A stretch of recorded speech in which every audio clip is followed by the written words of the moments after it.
This is Writers on Film, the only podcast dedicated to books on cinema.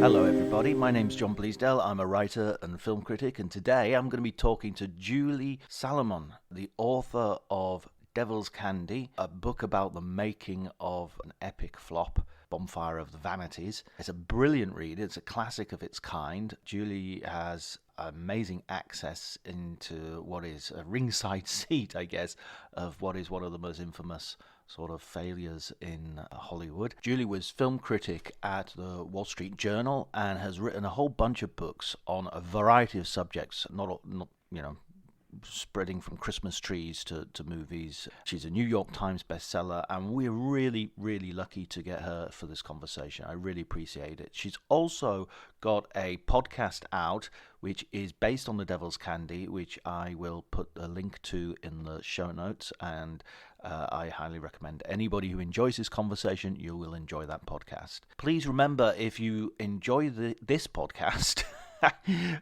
please like, subscribe, write reviews, tell your friends, tweet about it, write Facebook posts if anybody still does that, and generally, yeah, that would be really, really useful, and I would be really, really grateful. But before you do any of that, please enjoy the conversation.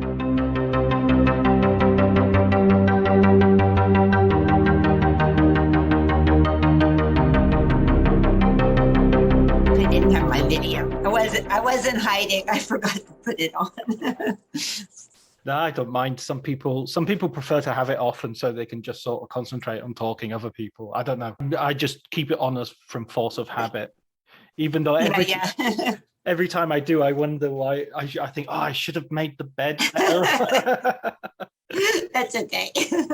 We're used to peeking into other people's bedrooms at this point. Exactly, seeing their pets and all that sort of stuff. I've read your book very recently, so it's very, very, it's very fresh in my head now. And it fascinated me, this, because I saw Bonfire of the Vanities at the cinema in England, and I remember there being a sort of kerfuffle around it. I remember knowing something about it, but I saw it as it's because in the afterwards of your book, you sort of say nobody saw it without it being something, nobody could just watch it as a film. And I've got a feeling I did just watch it as a film, Yeah, maybe I should have said nobody in the US, probably. Right. That was what led you to sort of, I mean, did you choose the director or the film? How did you start on this project? I started on this project really by choosing the idea of doing this kind of a book. I'd been reviewing films for the Wall Street Journal for several years. I really wanted to write books. I'd written a novel, and I was interested in doing a nonfiction book similar to Picture, which was a book that Lillian Ross, a New Yorker writer, had written in the 1950s about a John Huston movie, The Red Badge of Courage. And I loved that book. I had read it right before I became a film critic. And I just thought it was so interesting about, kind of what really happens on a film and just sort of the internal world of movies, of movie making. And I had actually been looking around for a director who'd let me do it for quite a few years. And I'd gotten to know De Palma through my work. And I must have mentioned this to him at some point. Then when he got commissioned to do Bonfire, he asked me if I'd be interested in doing the book about that. And I told him I would, but I would do it completely without any interference from him or anybody else. And he said, great, let's do it. I think he's a little bit of a troublemaker, a provocateur. And I think he thought it would be interesting to have sort of an objective, as much as anybody can be objective, observer on the set. And so that's really how it started. In a way, he's a perfect subject, because I can't imagine someone like Steven Spielberg giving anybody that amount of access. Right. It's funny. I had approached Spielberg. I can't even. It was a film. One of his rare flops. Was it 1941? It was a film that I felt really lucky though, because it wasn't like a big exciting flop like Bonfire. It was just sort of a boring one. But you're right. I don't think he would have opened up that way. And also, De Palma's just a super interesting person, because he has such a, Spielberg, of course, is whether you like or don't like, he's an amazing filmmaker, but very much in a Hollywood vein. Whereas De Palma really is more of a street filmmaker who became a Hollywood filmmaker. And he turned out to be quite an interesting subject. Yeah, the funny thing was, though, when he called me up to tell me that I could follow him around, I was 6 months pregnant with my first kid. So the timing was not exactly the best, but I decided to just, they started pre-production literally 6 weeks after my daughter was born. And I thought, you know what? I just have to figure out how to do this, because it's such a rare opportunity. And that sort of mirrors something in the book as well, because one of the producers is pregnant and sort of has to leave halfway through the book, right? Yeah, in fact, pregnancy was sort of an unintended sub-theme there, because Melanie Griffith had just had a baby as well. She'd had a baby, I think, a month before I did, and she was back working. At least I didn't have to wear a skimpy little dress. She had, and I do think that added to a lot of the pressure on her. But even that was quite interesting, that even though it's this glamorous business on the one hand, on the other hand, here's this, and Tom Hanks's wife was pregnant. I mean, I guess it's not that surprising. All of us were in our 30s, and it was sort of what people were doing, having babies. But it is, now that you mention it, it's kind of bizarre. There was something in the water. Yeah, exactly. I met Brian De Palma on one occasion. I was doing an interview for in Venice, in the film festival in Venice, with one of his later films, Obsession, I think it was. And he was quite a tricky interview subject, I have to say. Yeah, he can be very grumpy if he wants to. Was he being very taciturn or provocative or what? Yeah, well, it was a round table, which are not the best ways of conducting a conversation, because you often have as you well know, you'll have perhaps 2 or 3 journalists who won't say anything and 2 or 3 who won't shut up, and I asked him, I think I had one question, basically 1 or 2 questions, and I asked him, you're doing this film, you're releasing this film in Italy and you're premiering it in Italy, and this is the home of the giallo, so you must feel good about that, because it's, and he was like, I've never seen a giallo. What are gialli? And he said, Martin Scorsese talks about them all the time, but I don't understand, what are they? And I was just like, man, you're like, it's like, you might as well be saying, my name isn't Brian De Palma, my name's Tony or something, Yeah, although I have to say, he was brought up very waspy.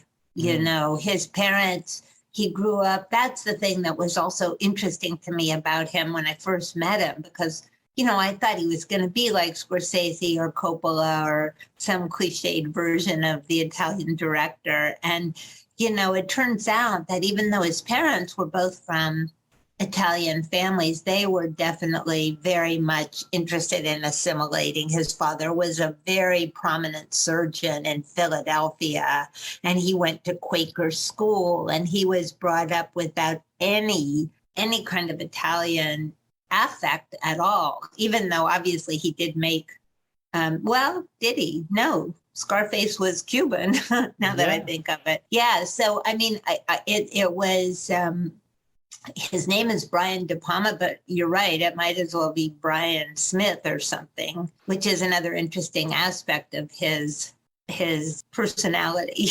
The other sort of like serendipity that comes with this particular film, catching on this particular film on the ground floor, is because you're dealing with an adaptation of a book by Tom Wolfe, and Tom Wolfe also being a journalist who is very much in that sort of new journalism sort of. And I mean, you start with him in chapter 1. It's Tom Wolfe right from the very beginning.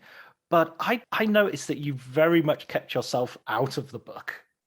Yeah, that was a big decision. And, I just did a podcast series based on the book for Turner Classic Movies, which has gotten quite a good response. And it was an interesting experience because for the podcast series, I'm the writer and the narrator. So my story becomes part of it.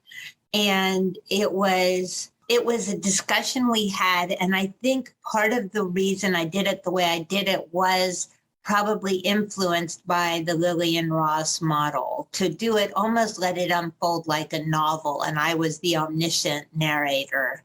I've written several nonfiction books throughout my career, and I've sort of divided it up almost 50-50. And some I've got myself into it and some I haven't. And I think for this book, I wanted the reader to get immersed in the movie experience as though they're with me watching all of this stuff unfold.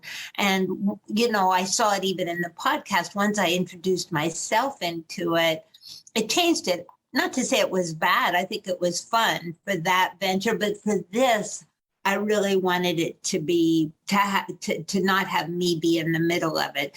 And even though Tom Wolfe has a very active and exuberant kind of voice, he never puts himself in his books, actually. They also unfold in that way.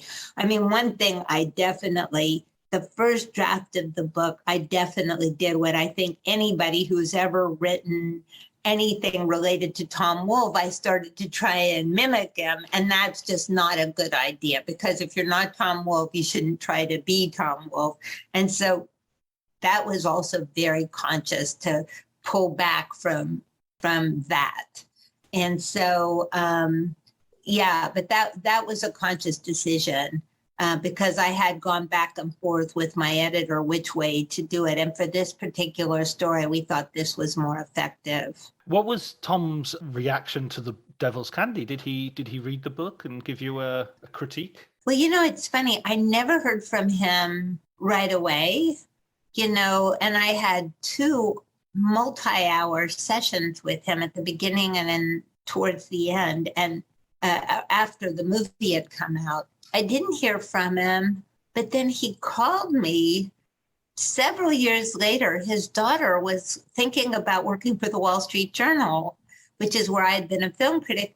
And out of the blue, he called me up to talk to me about whether it was a good idea for her to do that. Was it a good place to work? And in the course of that conversation, he told me he liked the book so much. And then he actually gave me a blurb for one of my later books, which was really amazing. And then when he died, his daughter, who did go work for the Wall Street Journal, invited me to the memorial service for him. And when the podcast came out, she sent me an email just to tell me how much she liked it and how much her father liked my book.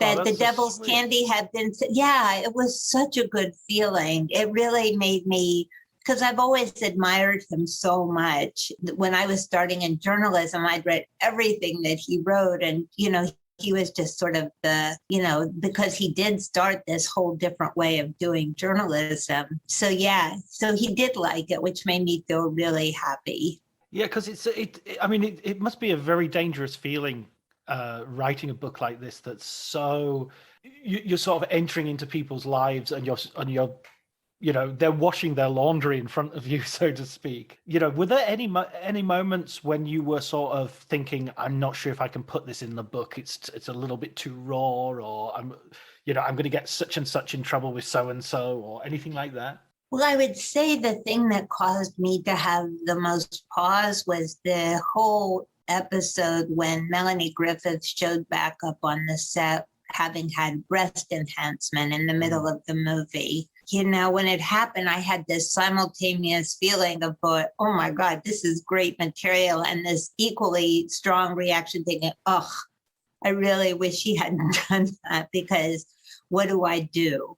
As a woman, as, a a quote unquote respectable journalist. I didn't want, because I knew once you put that in the book, it would be the headline, right? On a lot of stories, which it did become. But so I kind of just, I was doing this in real time because the movie came out in 1990. My book came out a year later. So I was taking notes constantly and almost starting to write, at the same time, or at least map it out. So I just decided, don't even think about it. Just write everything down. I had to ask her about it, which was so embarrassing.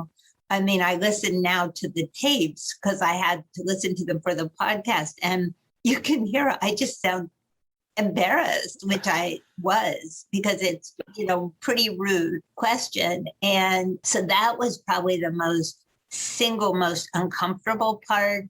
De Palma was so open about his private life. And towards the end, I asked him if there was anything that he could think of that he wouldn't want to be in the book. And it's really funny that even though he had told me all of these things, the only thing that he cared about was something minuscule that he thought would hurt the feelings of the woman he was then going out with. So I did take that one thing out. And that was the only thing that really came up. There was a lot of the people who were the below the line people, like Eric Schwab, who was the second unit director, who becomes sort of the star of the book in a lot of ways. It's a hero, yeah. The hero. And, he was such a great character and such a great guy, really. And also, I think, emblematic of a certain kind of person in Hollywood, somebody who's incredibly talented and incredibly smart, but probably not quite ruthless enough to get to the very top rung, So I loved his story. And, he talked quite openly to me about the woman he was going out with, who he ultimately did marry, and a lot of personal details. His father had died. I mean, all of these things. And it all ended up in the book. And when he first read the book, he was upset, not that it was wrong. It just, I think, embarrassed, or not even know, because, somebody like De Palma had been written about so many times, but somebody like Eric, this was new. And so it took me a long time to kind of calm him down. And then when the book came out and all the reviews pointed to him as, the hero of the story, I think he started to like it a lot more. I think his role is amazing. And I love the way he's sort of like crafting these beautiful moments in the middle of this, in the middle of this gargantuan film, which is slowly but surely going off the rails. So you're in the room with De Palma, and you're in the casting, the audition process. You're seeing Uma Thurman come in.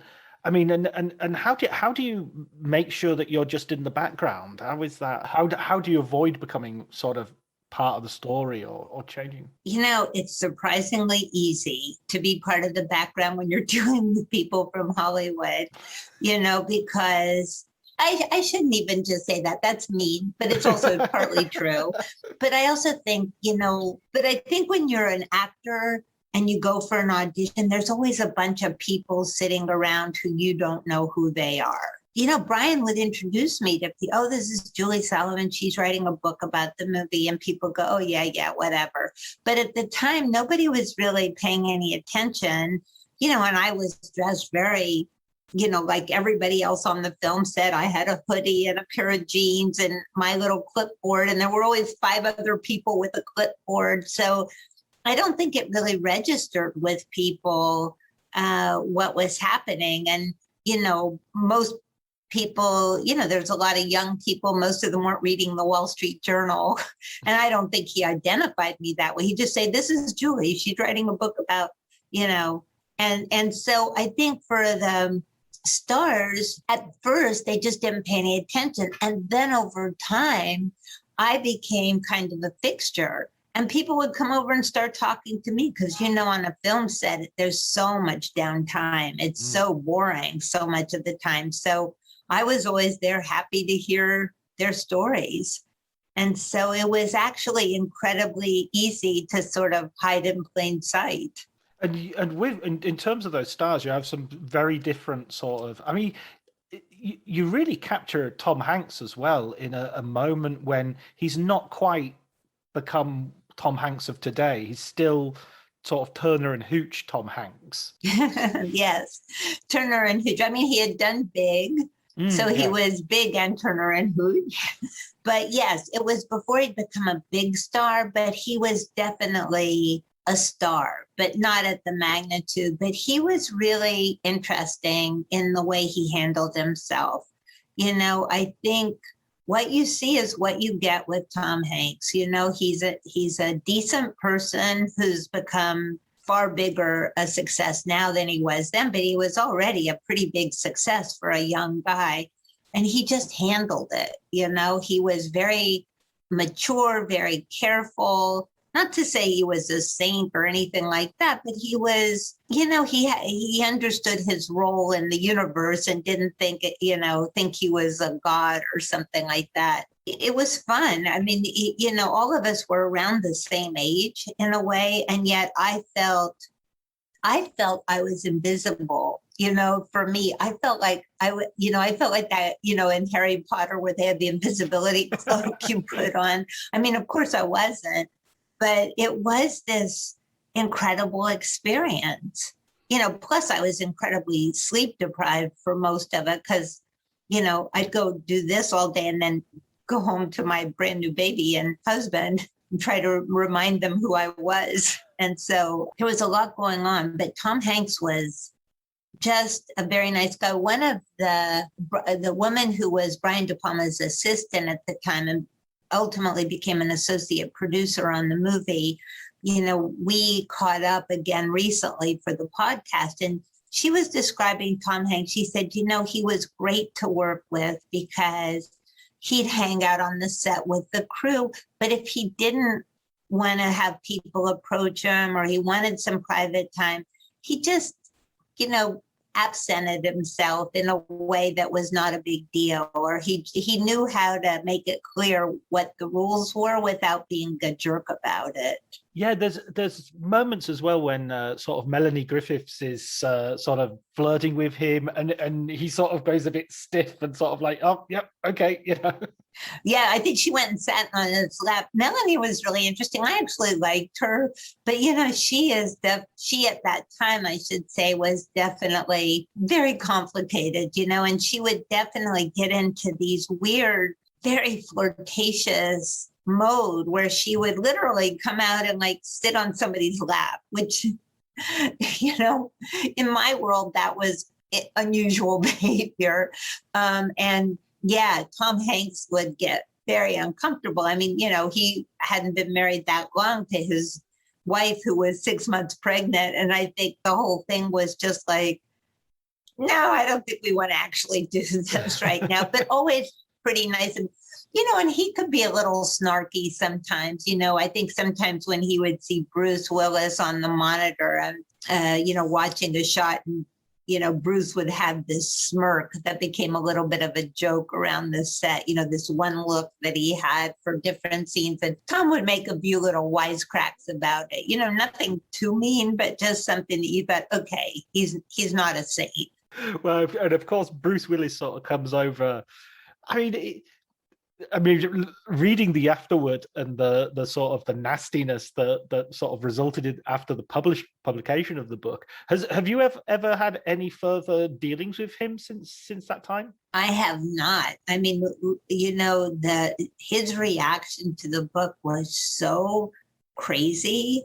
Given, I mean, you've read the book. I mean, you know, clearly he was somebody who it didn't come off that well, but he didn't come off that badly either. Didn't, you know, he did his job. He showed up for work every day, and he was a little bit of a wise guy, or, you know, jerk sometimes, but not terrible. And he was so vicious about it afterwards. But I don't think it was the action. I think, yes, it was the content. But I also think, you know, and I give De Palma a lot of credit for allowing me to do what I did, because I think for some people that decision to allow a reporter from the Wall Street Journal, a critic and reporter on his set, was seen as an act of utter betrayal. Like just letting somebody into your family gathering and write an expose without people really understanding what was happening. I shouldn't say expose to write an in-depth observation of it. Yeah, I think you were kind of very fair. You sort of you mentioned his limited range, but he kind of does have a limited range, and you even sort of you excuse his sort of having the bodyguard and everything because he's quite insecure and he's got a lot of fans who go too far. So I think you sort of gave quite an even-handed version. I mean, he's not the hero but he's by no means the villain. Exactly. And I just think he at that point in his life, he was constantly being surrounded by the paparazzi. He and Demi Moore were just sort of like magnets for that, but they were magnets for a reason. They provoked and prodded. I mean, Tom Hanks was not a magnet for the paparazzi. And I think some of it is, even today, where it's harder to hide because of social media, but there's definitely certain people who you see over and over and over again in these social media wars and all of this stuff. And why is that? If you don't engage, you don't get involved in it. And he engaged. And I will say, I think one of the things that he was used to doing was sort of charming reporters with his charm. And I think with me, it wasn't so easy to do that because I could see him. I could see him every day. I could see how he behaved with other cast members. And ironically, if he had been more forthcoming, I do think in retrospect, a lot of his, he would hide in his trailer, or he'd have a bodyguard, or he'd do all of these things. I think a lot of that was his own insecurity. I think he had a certain amount of insecurity about, he'd just come off of all these the Die Hard movie franchise that just started, and that was his big success. And he'd done Moonlighting, and he wanted to be seen as a serious actor.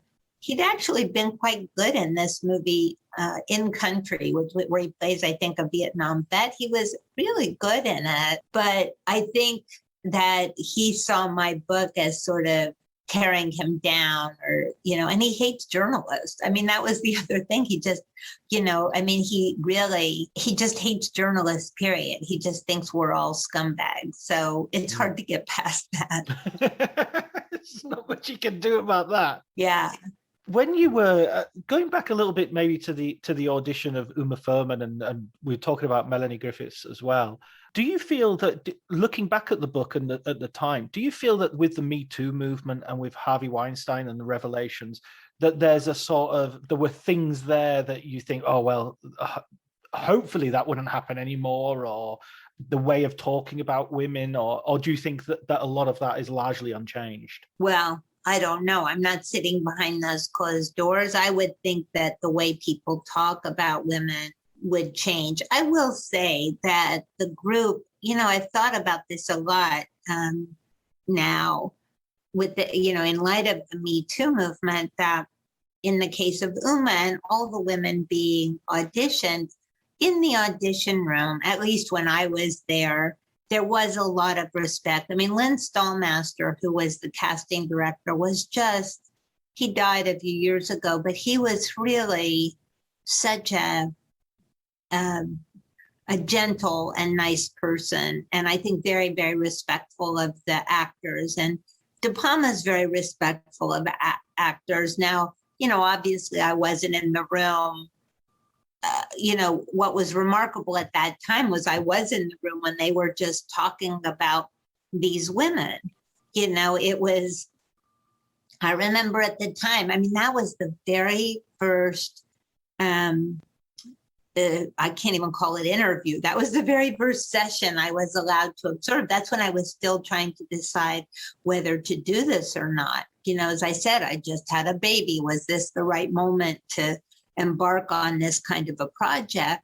And that was the first thing I saw. And boy, when I sat there and heard them describing Uma Thurman that way, I thought, and Melanie Griffith, I thought, oh yeah, I want to do this, because I realized that I was having access to things that people just don't see. And it wasn't like it was criminal. I mean, this was not Harvey Weinstein and the casting couch, but it was almost not worse, but just more subtle. It's just this atmosphere. So like, why does Melanie Griffith go and sit on people's laps? I think at that time, especially, there was still this objectification of women. And why when you saw a lot of the things that the women were asked to do on that set, you thought, wow, I wonder if they would be asked to, or if they would accept doing those today. Not that women don't do plenty of sex scenes and things like that today, but it's different when you're in charge of that decision, or whether somebody's telling you to do it. Yeah, the scene where she, the actress who is also Brian De Palma's girlfriend at that point, is photocopying her private parts, which is a funny scene. But the filming of that is, and her account of that filming is really, it's kind of moving, really, and it is a great argument for having. I'm not sure if what the right term for them, intimacy advisors on set. That's a really good argument for having that kind of figure there. Absolutely, and at the time, Beth is a very intelligent woman, and who understood what was happening, but felt that, you want to work. And, at that point, what roles were available. And very, very interesting. I'm curious, when you saw the movie without having all this baggage that maybe Americans might have about the book, what was your reaction to the movie just as a movie back then? Yeah, I think I remember really finding some of it really, really funny, and I loved that opening shot. And I rewatched the movie after I read your book as well, because I watched the film in the cinema, so it was 91, so it was a long time ago now. So I rewatched it, and I remember as I was rewatching it, I was thinking, oh God, yeah, I loved that bit when I first saw it. And the biggest laugh in the whole film for me is the guy telling the story to Bruce Willis about the airplane sticking the wing in and then coughing and dying. It's just such, and in a way that might be the sort of problem with the movie, is that kind of zanier sort of, it's a kind of cheap gag, cough, cough, cough, die. But that was the thing that worked much better for me than the sort of the satire, the social sort of, but that also could have been partly my, what did I know about New York and race relations in 1990s Liverpool? Well, yes, but I also think you're putting your finger on something, because, people have always asked me, oh, when did you know the movie was a disaster? And I'll say, never, because when you watch those dailies, and when you watch the daily footage that was shot the day before, they always go over it to see how it looks. And, the movie's shot out of sequence, so you're not watching it in order. And it always looks great. De Palma's a very good director. He has a terrific visual style. So each scene individually looked great. And also you get inside the mindset of like, this is great, even as a writer, I've done that myself, where I'll get so tied to a passage that I've written and think and fiddle around with it and think it's so wonderful, and then show it to an editor and they'll go, redo that, or what, or this is overdone, or it doesn't fit. Maybe it's a great 2 paragraphs, but in the middle of this larger picture, it doesn't work. And so I know very well what it means to not necessarily see how something doesn't fit together. And And yeah, I mean, I think your reaction to the movie, it still has its fans. I mean, now after the podcast came out, I got a lot of letters and stuff from different people or emails. And many of them will say, oh, yeah, I've always loved that movie. It's so great. You know, I just think because, and honestly, watching it now recently to prepare for the podcast, I thought, you know, this movie is kind of fun. I mean, it's sort of, is it a great movie? I don't know. But compared to so many movies that you see, it's interesting. You know, there's a lot of interesting stuff. So even if it doesn't 100% work, it's kind of fun to watch. You know, it's even if you just watch it to dissect it and figure out what would have been better. But I think they tried to cram too much into too short a space. It's just such a complex story that I can't imagine, especially for somebody like you who's not from the States, some of it must have just seemed a little baffling, didn't it? I would think. It must have just seemed like, what? What's happening? Whereas I think if it had unfolded under, you know, like one of these Netflix series or something like that, there'd be more time to let people know who these people are popping up. Well, I mean, absolutely. I mean, I'm watching Succession at the moment, and that's very New York, very much the same sort of social class. I don't feel I need to know much to enjoy it. It's still, it hits very hard and very, very well. So yeah, I mean, maybe that was. Have they ever talked about doing a mini series? Because I would have thought that would be a HBO Netflix sort of slam dunk. Yeah, absolutely. Well, it's funny. The first person to actually suggest that, and it was way before there was Netflix or even HBO, was Tom Wolfe. I mean, when I interviewed him and I write about it in the book, this was before he saw the movie. He said, I don't know how they're going to do it. He said, in my mind, this should be like a series, you know, like one slice after another, because unlike Succession, which I agree with you is somewhat similar in terms of the Masters of the Universe part of the story, but Succession doesn't really deal with all those other layers, the black-white relationships, the corrupt judicial system. So, you know, it's sort of like Succession is one piece of it, and then there's all these other layers going on. And so Tom Wolfe himself felt that a few years ago, not that many years ago, I think maybe 5 or 6 years ago, Amazon had said that they were going to do a serialization of Bonfire, the Vanities, and it still hasn't happened. And I think it would be terrific. You know, sort of a period piece of New York in the 80s. I think it would be really terrific. Yeah, absolutely. No, I'd totally be down for that. I still haven't read the book as well. We've got the book paperback upstairs, and I've read loads of Tom Wolfe as well. I've read The Electric Kool-Aid Acid Test and The Right Stuff. So yeah, I should read that before Amazon come out and with the series. Yeah. Was there ever a point when you were sort of following the film that you because so many things kind of go wrong, or there are problems about the courthouse, and you know, you get so into it. Are there ever moments where you're thinking this is terrible for the movie and it's terrible for Brian, but it's really good for the book? Oh my God. Every day practically. I mean, the more things went, you know, and it's one of the dark sides of journalism, right? That when things are bad, it's good for your story. And so, yeah, I had that feeling all the time. Oh, this is great. This is great. More delays. Great. Oh, they're casting Morgan Freeman. Ridiculous. Great. Melanie Griffith's new breast. Oh, terrible. Great.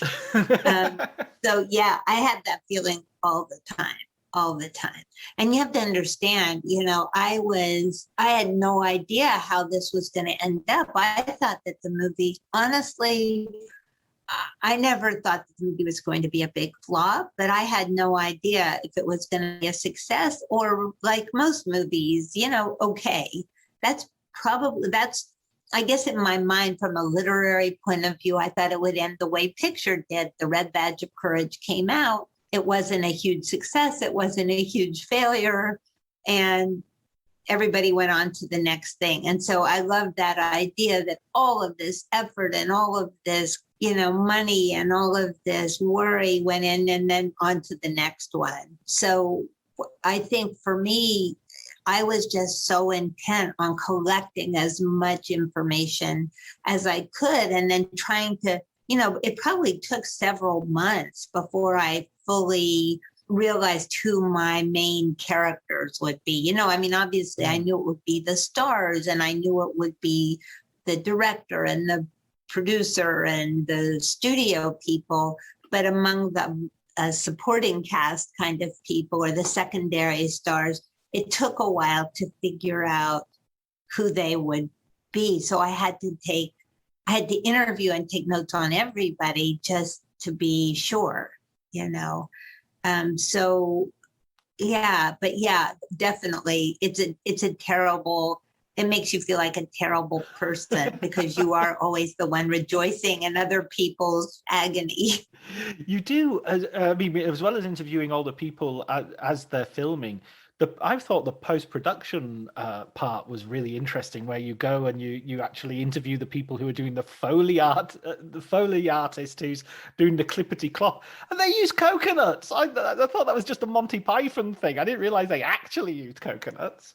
They actually do, and I have to say it was so. I'm glad you like that part because I'm a movie nerd. I just love all that stuff, all the little details, and frankly, just just seeing how the whole thing is put together, especially back then. Again, doing this podcast was so interesting because it.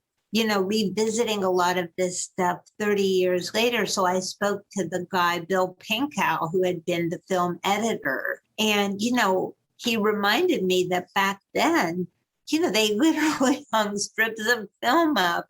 Like if you went into a film editing room, there would be dozens and dozens of strips hanging up like laundry. Just the technical precision of all of that just blew me away. I just thought, wow, this is incredible. And, for me, even though the book has come to be regarded as the anatomy of a flop or whatever, to me, what the book was always about and still is about is just the incredible machinery that goes into making a movie and the skill and the just the talent at all these different levels, the craftsmanship.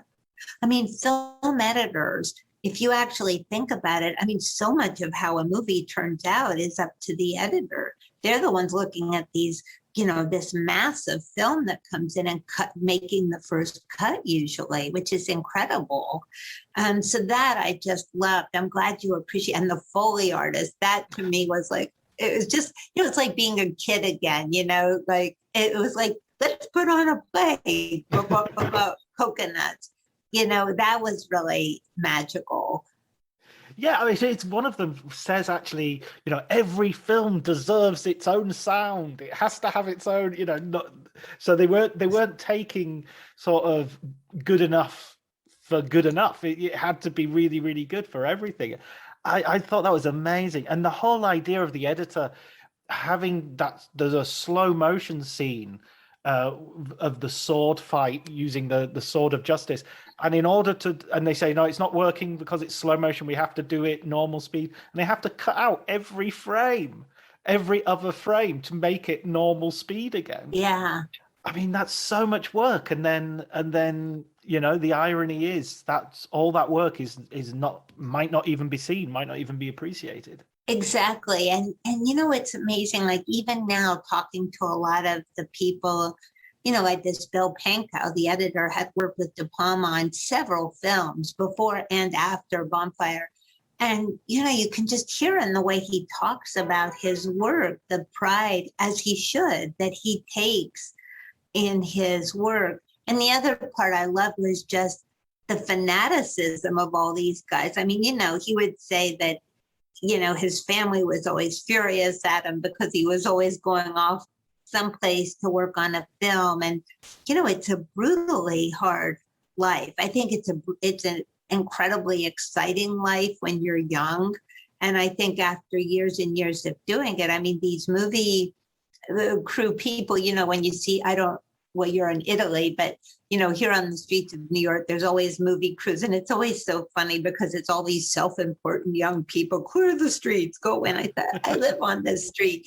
But, there's something very powerful and exciting about it. But it also takes a huge toll on people's lives, and it takes a very particular kind of person who wants to do that. I love the film students who are sort of seconded in to sort of look after Brian De Palma, and they're all the couple of them are quite entitled, and so if I'm not going to be near the director, I'm going to go off and film a music video or something. I know, they were hilarious. They were so funny. And that's the other thing, you could see the ones who were going to really possibly make it were the ones who were willing to do anything, like, yeah, absolutely. I love those guys. I mean, there were so many great characters on the set, because it does bring together such a crazy mishmash of people, from highly educated, highly rarefied types to real street types. And so that was also a lot of fun. And at that time, not so many women on the set. Most of the women were in very particular roles. Ann Roth, the costume designer, and then the script supervisor was a woman, and the woman who worked with Dave Grusin. But that, they had more traditional women's roles. There was one female PA. I mean, right. That's changed quite a bit since then. And there's also sort of like something intoxicating about this movie business, because even the judge who Brian De Palma is suddenly like, I'm going to be the Spencer Tracy. I know, and he was great. I have to say, that was Judge Roberts, who Tom Wolfe actually modeled. There's a judge in the book who's sort of this very righteous Moses-like character, and Tom Wolfe modeled him on this guy, Judge Roberts from the Bronx, who has one of those real old-style New York voices. The kind of voice you hardly hear anymore, except in old movies. And he came and auditioned to play himself, and he was fantastic. And, I was saying when we did the podcast, my only regret was I didn't tape it. I was at his audition, but I didn't tape it. I don't know why I didn't tape it. I should have, but it would have been so great to have his voice, because he really was wonderful. Yes. And here's this guy who is a pretty prominent judge in New York City, but the movies, everybody just gets gaga over it. It's crazy. When you were watching the decisions being made, was there ever a point where you were sort of thinking almost like you'd if I was doing this, I wouldn't do that, and that would make a better movie? Was there any? Because having written reviews as well for the Wall Street Journal, and I write quite a few reviews myself, there's always a temptation to say, if I was directing this film, I would have cut this bit out and moved that over there. And did you have that moment? I think I was trying to strain that thought process out of my head so that I could really be in that moment. But I would say some of the decisions where I had that thought weren't so much on aesthetic basis, but more pragmatic. So one of the huge issues that sounds absurd that became just a major cost overrun issue was finding a courthouse. Because of the way the schedules were set up, Morgan Freeman was, they made the Jewish judge into a Black judge. Morgan Freeman was going to play him. He had a very short time period. Bruce Willis. That was the other thing, all these scheduling things. So instead of filming it in this courthouse that Dick Silber, the production designer, had built out in LA on the soundstage, which is very easy and convenient, De Palma just became obsessed with finding this perfect courtroom. And I remember at the time, it went on for weeks, and it ran the budget up like a few $1 million. It was insane. I think it just became, I think we've all done that, when you just become fixated on something, even if it makes no sense. And I do remember in the middle of that thinking, does it really make a difference? But, also afraid to say anything because, like the Emperor's New Clothes. And then, of course, when you see the courtroom scene in the movie, It's just like a courtroom. It could have been,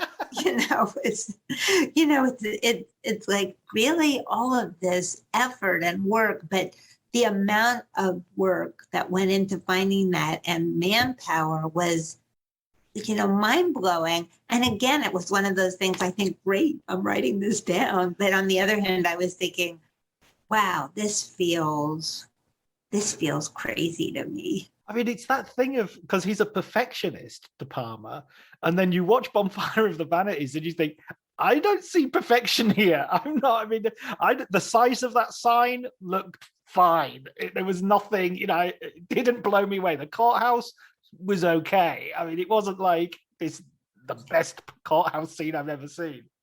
Yeah, no, I mean, and the funny thing with De Palma too, because what I love about his movies is that they're very, he's got this very luscious visual style, but he also, especially his earlier movies are kind of gritty and kind of streetwise and kind of funky. And I've always found that kind of interesting in his movies, this sort of combination of very glitzy, big budget filmmaking, but then he also has this other sort of streetwise side, and I felt Bonfire was sort of toggling between those instincts, sort of the street smart Brian and the fancy Untouchables, Mission Impossible Brian. So yeah, it is funny, but I can see how it happens. I just saw the Wes Anderson movie, which is just over the top. The French Dispatch. The French Dispatch, which is just incredible to look at. I mean, it's like insane. But at a certain point, you're thinking, how many more things are you going to stuff into this thing? How many more people? And you do understand, though, how it does take on a life of its own.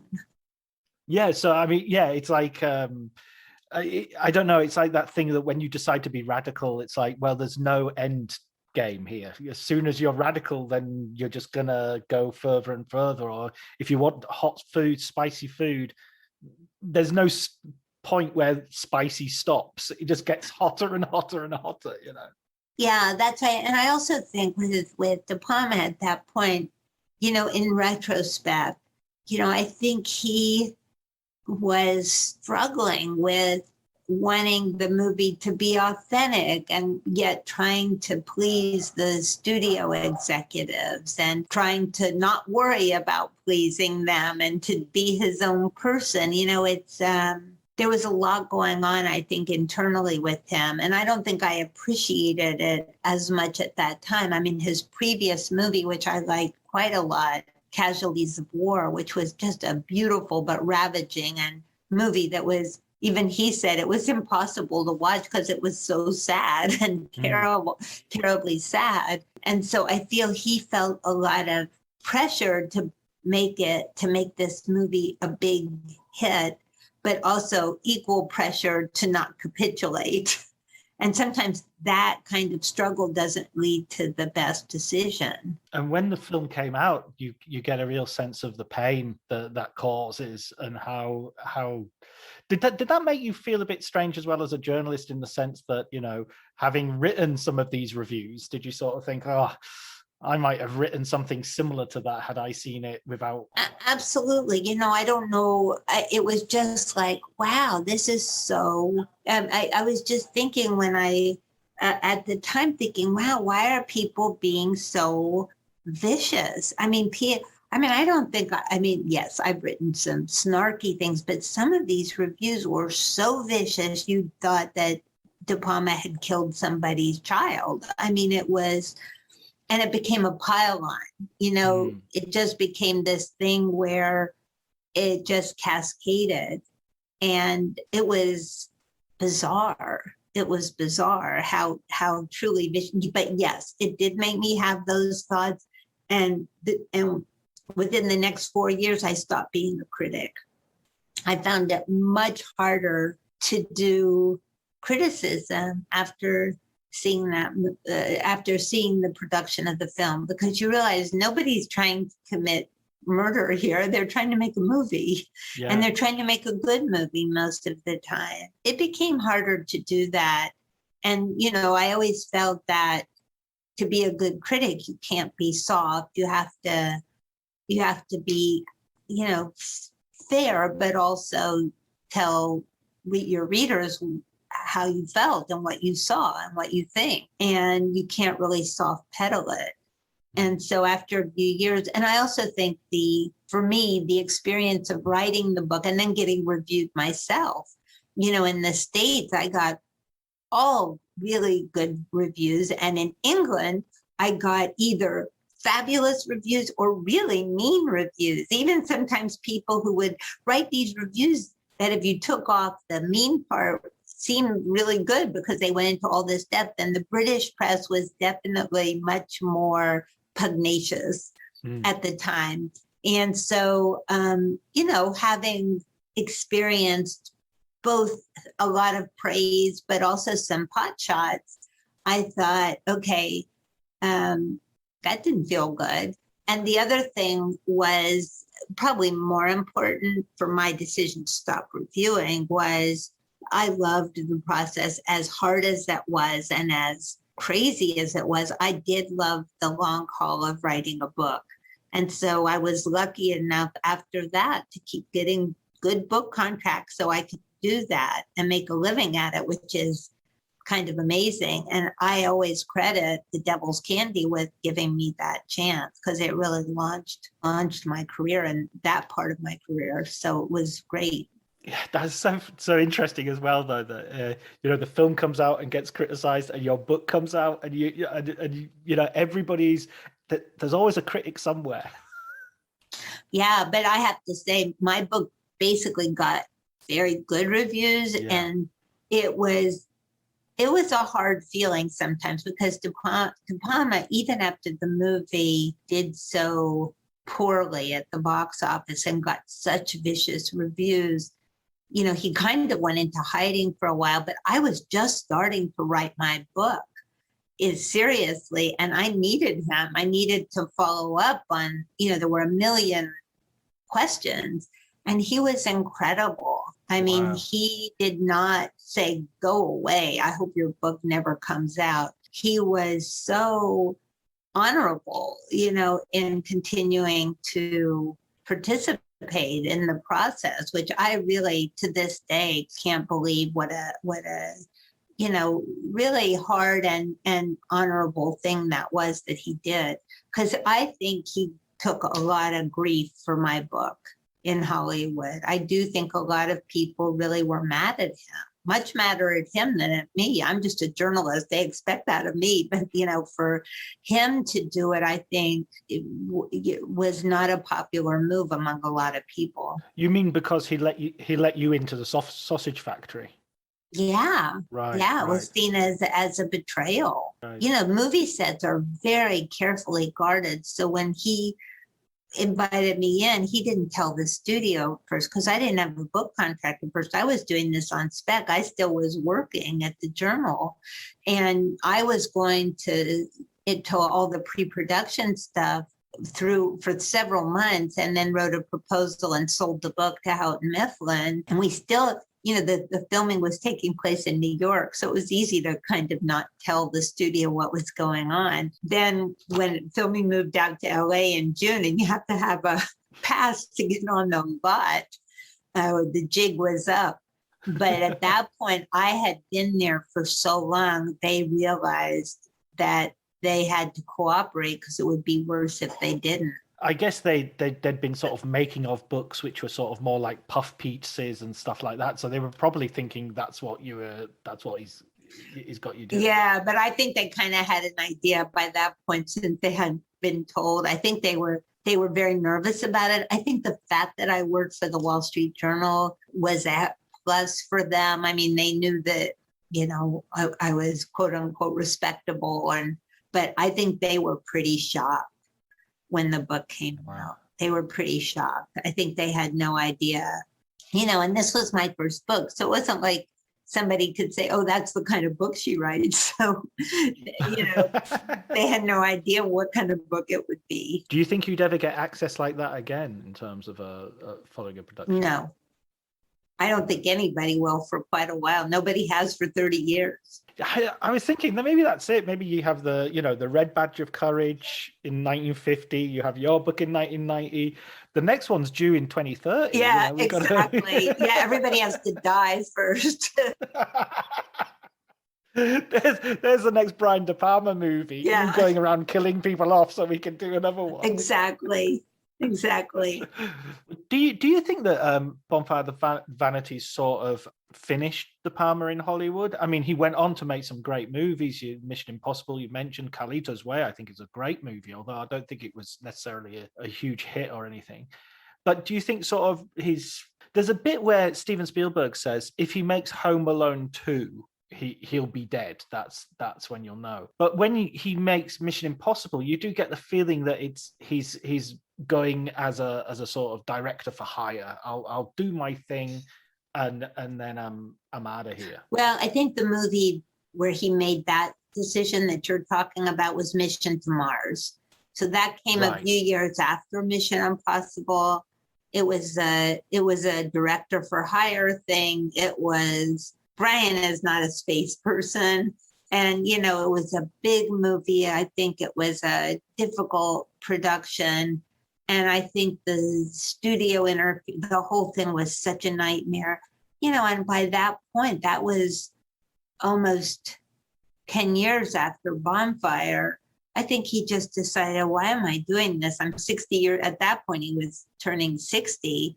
He thought, if I make movies now, I just want to have fun. I don't want to deal with the studios. And so he's made the View movies since then, all financed in Europe, all much smaller budget, all quirky, all movies that have their following. And I think he's been much happier doing that. I think from the beginning, he always had this uneasy relationship with Hollywood. And I think his more personal movies that he made in his first few years, and I think Carlito's Way kind of echoed those movies, were, movies of passion. I think Casualties of War was like that. But his natural sensibility is dark. And I think not sort of the trend of Hollywood films over time, not fantasy, not Marvel comic books or whatever. And so, I hope that he looks on his career and says, that was a pretty great career. I've made some really memorable movies, of a wide variety, the Untouchables on sort of a more classic Hollywood vein, and Scarface, which is still a cult movie. And then his early thrillers, Dressed to Kill, and all of those, Obsession, those are all really, really good movies. And, how many directors become Steven Spielberg, he's it, and most directors have a handful of movies that you really remember, or they're people like Wes Anderson, who really is a very particular vision of the world, and very charming if you like it, not annoying if you don't, but it's very personal, and he has stuck to that. Brian was always tempted by Hollywood because he had the ability, he wanted to see if he could do it. He's competitive, he's from a competitive family, and one of the things that I loved discovering and writing about in the book, it's in a way kind of a biography of De Palma and his family, and the things that motivated him to go into filmmaking. But I think, yes, I think Bonfire, I think whether or not Bonfire had been a success, I think he would not have stayed a Hollywood director for much longer anyway. I just think that he would have wanted to do things that weren't as, it's exhausting doing these huge budgets, unless you're somebody like Steven Spielberg or I did a profile of Spielberg once when I spent a week with him, and then again saw him he enjoys the process. He likes the process. He finds it invigorating. Brian does not like the process.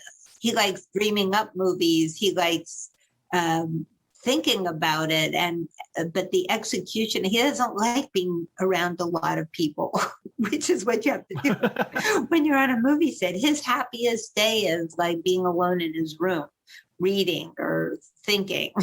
So he has a funny personality for a very successful film director. Absolutely. I love the bit at the end of the movie when they wrap it and they all say, "Good morning, Brian," when he comes on the set. Yeah. And sort of joke with him about the fact he's sort of like not a very socially adept person. Exactly.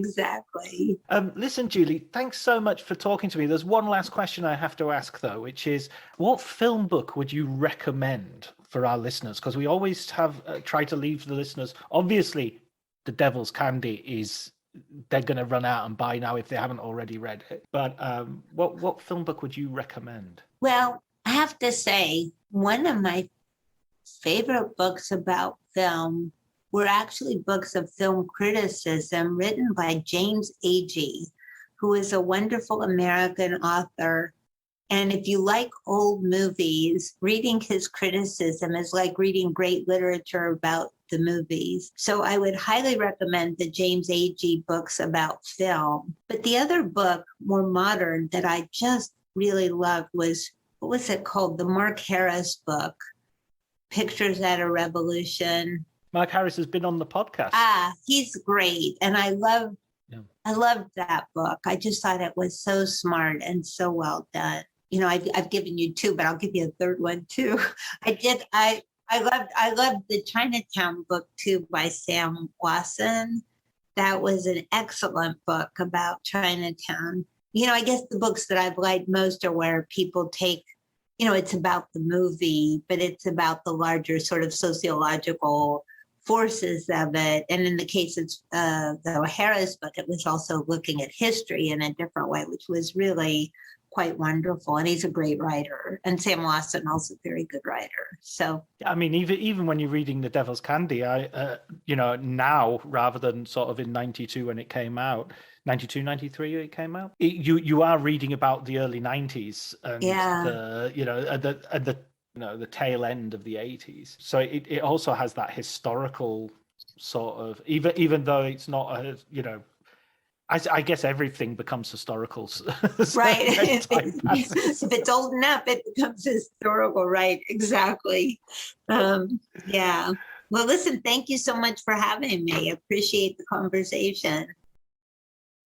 We actually talked for a few more minutes, and some of this conversation is quite fun, so I'm going to include it here. So this is the reason what Julie's talking about now is that I listened to The Devil's Candy, the audio book that she did, and so I was curious about the process of doing that. So that's how we ended up talking a little bit longer. Cantor, somebody commissioned it and asked me if I wanted to read, so I auditioned, and it was so hard reading that book. How long does it take? Because I always wonder about, you know, my God, how long to record an audio book. It took a week. It took a whole week. Oh, right. Okay. It was, you know, you have a director. Well, now because of COVID, normally you would have a director right there in the studio, but I was in a studio. You know, you have to wear the mask to get to the studio, and then they lock me in this booth, and the sound engineer was out there, and then they had a computer with the director up there, and she was actually really helpful, you know, would tell you to liven it up or repeat that or whatever, and then you have to go back and do retakes. It was really, but it was fun. It was, you know, my audio gear.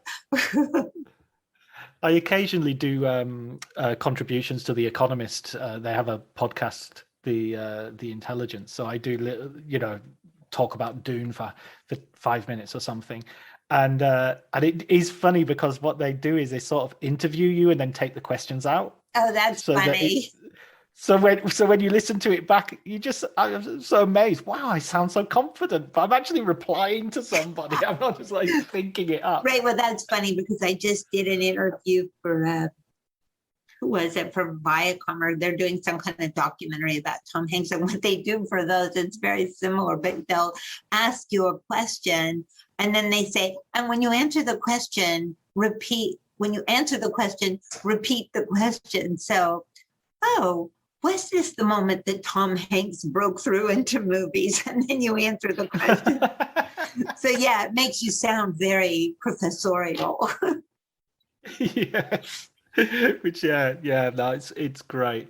Oh, it's been a real pleasure talking to you, Julie. You too. Thank you so much. And I'm looking forward. I saw that you had interviewed Mark Harris. I want to listen to that. I like him a lot. He's great. Oh yeah, and Sam Wasson for the Big Goodbye for the Chinatown book. Yeah. Oh, good. So I'll picture. Yeah, I thought that book was quite good. Yeah. I'm reading Glenn Frankel's book at the moment. Do you like it?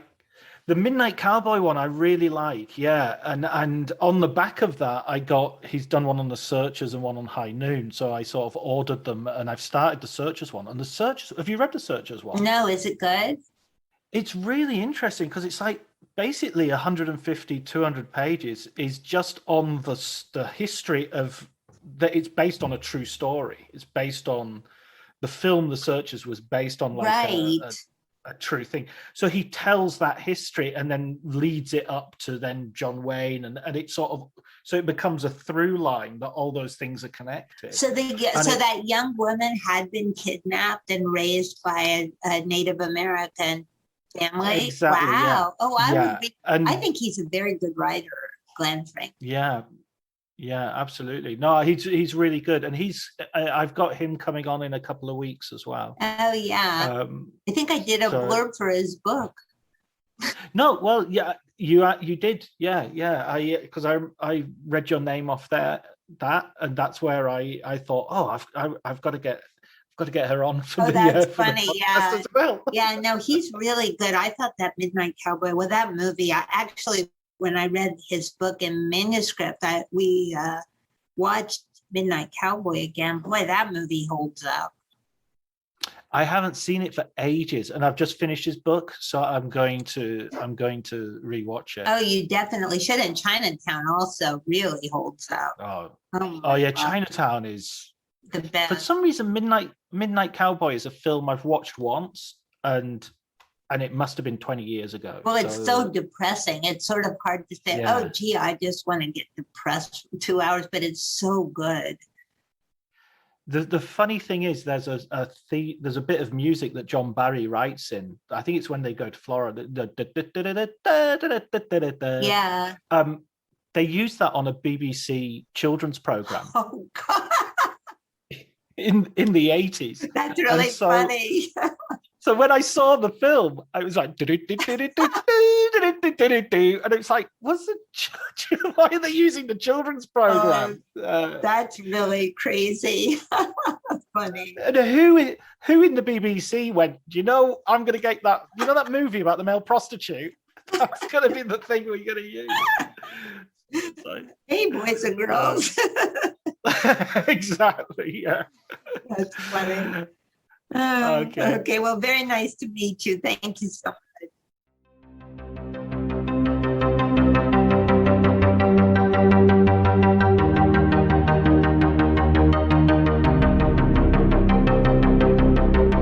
So that was my conversation with Julie. It was brilliant. I really enjoyed it. I hope you did too. Her recommended books were several. There was James Agee, film criticism, so a classic writer on classic film, which I tell you the truth, that's a name I've heard a lot, and it's someone I'm ashamed to say that's a bit of a hole, so I'm going to have to rectify that, inspired by Julie's enthusiasm. And she also chose Mark Harris, who of course we did an episode about his biography of Mike Nichols. And we also talked about Pictures from a Revolution. Scenes from a Revolution is the name of the UK edition. So if you want to go back and listen to that, you can. But Mark Harris's book, Pictures from the Revolution, is absolutely brilliant. And I totally reaffirm Julie's recommendation, even though that's obviously not necessary. Right, I hope everybody enjoyed the conversation, and I hope you're enjoying these podcasts in general. Please let me know if there are any suggestions that you have for writers that I should interview, any suggestions you should have generally. How's the sound quality? Is it okay? Is it listenable? Is there anything annoying? Is there any verbal tics? Do I say absolutely too much when I reply to people? Now that I've said it, you'll notice it and it'll annoy you. I'm sorry about that.